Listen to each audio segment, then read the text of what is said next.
अस्सलाम वालेकुम स्टूडेंट्स, कैसे हैं सब लोग। उम्मीद करता हूँ सब लोग खैरियत से होंगे। Welcome to Falcon academy. आज इस वीडियो में आपके साथ शेयर करने जा रहे हैं पाक 301 के फाइनल टर्म के लेसन 16 से लेकर लेसन 20 तक। तो ये एमसीक्यूज फाइल है, अगर आपने ये रेडी कर ली तो आपको फाइनल टर्म में इससे बाहर आपका कोई एमसीक्यूज नहीं आएगा। ये तकरीबन 16 से लेकर 20 लेक्चर तक ये इंक्लूड है। नेक्स्ट जो 10 लेक्चर बच जाएंगे वो भी वीडियो जल्द अपलोड हो जाएगी। आपने ये जो एमसीक्यूज दिए हुए हैं इनको अच्छी तरह याद कर लेना है फाइनल टर्म से पहले और इस तरह आपके फाइनल टर्म में आपके जो एमसीक्यूज का जो पार्ट होगा आपके पेपर का वो आसानी सॉल्व कर सकते हैं आप इस फाइल के ज़रिए। तो तमाम लोगों से गुजारिश है जिन्होंने अभी तक चैनल को सब्सक्राइब नहीं किया वो चैनल को ज़रूर सब्सक्राइब करें ताकि हर आने वाली नई वीडियो आप तक आसानी से पहुँच सके। तो चलते हैं क्वेश्चन नंबर 1 की तरफ। क्वेश्चन मान लीजिए, when the objective resolution were approved, के ऑब्जेक्टिव रिजोल्यूशन है वो कब अप्रूव हुई थी, वो हुई थी 1949 में। तो आगे सेकंड क्वेश्चन है जी, how many feature of the objective resolution, और ऑब्जेक्टिव जो रिजोल्यूशन है इसके फीचर्स के कितने थे, 10 फीचर्स थे। उसके बाद which of the modernist Muslim not in favour of an orthodox religious state, के जो कौन सा वो मॉडर्न मुस्लिम लीडर था जो कि ऑर्थोडॉक्स रिलीजियस स्टेट के फेवर में नहीं था, वो था जी आमिल लीडर्स। तो अभी क्वेश्चन नंबर 4 है जी, the first constituent assembly came into existence under Indian Independence Act 1947 की जो फर्स्ट कॉन्स्टिट्यूएंट असेंबली थी ना, जो कानून साज असेंबली इसको कहते हैं, कि जो पहली कानून साज असेंबली थी वो अंडर 1947 इंडियन एक्ट के तहत वो वजूद में आई थी। तो ये क्वेश्चन है आपका 1947 आंसर है इसका। उसके बाद CA stand for constituent assembly, CA constituent assembly मतलब कानून साज असेंबली, उसके बाद जो कानून बनाती है।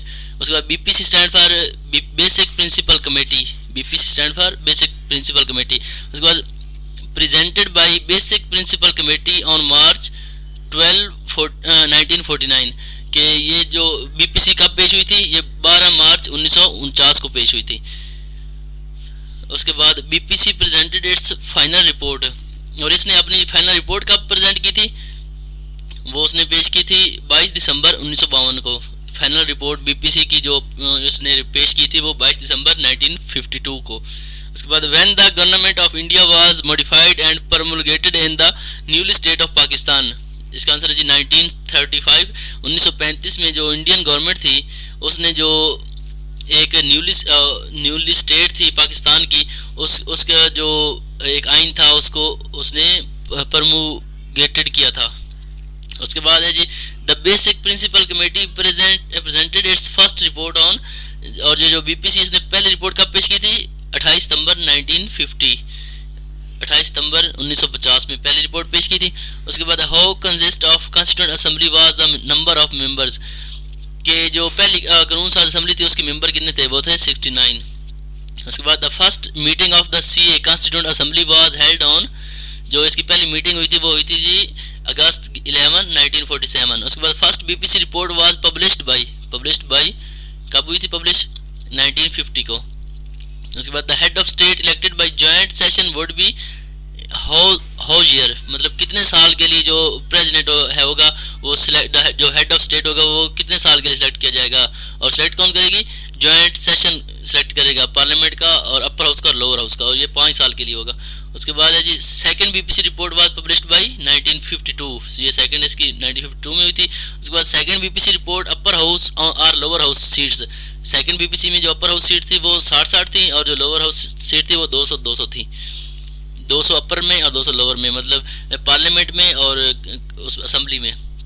उसके बाद basic principle committee consistence of members, जो BPC थी उसमें मेंबर्स कितने थे, 24 थे। उसके बाद Mohammad Ali formula presented by October, ये मोहम्मद अली बोगरा एक फार्मूला है वो पेश किया था जी अक्टूबर 1953 में। उसके बाद ईस्ट और वेस्ट पाकिस्तान सीट्स, इसमें कितनी सीट थी, 175 और 175 सीट्स थी। उसके बाद second constituent assembly is presented by, और जो दूसरी कानून साज असेंबली थी वो कब बनी थी, वो जून जुलाई में 1955। When was Ghulam Mohammad called convention, Ghulam Mohammad ने कन्वेंशन कब बुलाई थी, इसने 10 मई 1955 को। उसके बाद how many articles and schedules in interim constitution, जो इंटरिम कॉन्स्टिट्यूशन है उसमें कितने शेड्यूल्स और कितने आर्टिकल हैं, 234 आर्टिकल हैं और शेड्यूल 6 हैं। उसके बाद how much will be age of president in parliamentary system, एक जो जमहूरी निज़ाम है उसमें जो प्रेसिडेंट है उसकी एज कितनी होनी चाहिए, 45 ईयर्स होनी चाहिए उसकी एज। उसके बाद the government introduced basic democracies, basic democracy government में ने कब इंट्रोड्यूस कराई थी, अक्टूबर 1959 में। उसके बाद when was the Ayub announce the constitution, Ayub Khan ने जो कानून है कॉन्स्टिट्यूशन है वो कब अनाउंस किया था, मार्च 1962 को। उसके बाद political parties act was introduced in 1962, political party act था जो 1962 में वो आया था।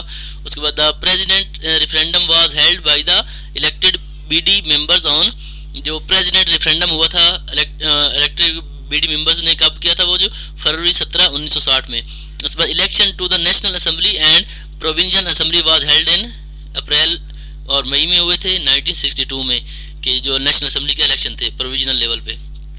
The new constitution was enforced on, और जो नया कानून बना था वो कब वो अमल में आया था, जून 18 1962 को। उसके बाद how many articles and schedules in new constitution, और ये जो नया 1962 वाला लॉ बना था इसमें कितने आर्टिकल थे और कितने शेड्यूल थे, इसमें 250 आर्टिकल्स थे और 5 शेड्यूल थे। उसके बाद how many types of salient features of the constitution, constitution के जो साइलेंट फीचर्स हैं उनकी कितनी तादाद है या उनकी कितनी टाइप्स हैं, तो वो उनकी 7 टाइप्स हैं। तो इस तरह आपकी ये MCQs फाइल है, इसको आपने रेडी करना। ये लेक्चर 16 से लेकर लेक्चर 20 तक तमाम इंपॉर्टेंट MCQs इसमें इंक्लूड हैं। तो उम्मीद है इससे आपकी काफ़ी हेल्प हो जाएगी। अगर आपका कोई क्वेश्चन होता है तो कमेंट बॉक्स में ज़रूर बताएं। अपना ख्याल रखिएगा। अल्लाह हाफिज़।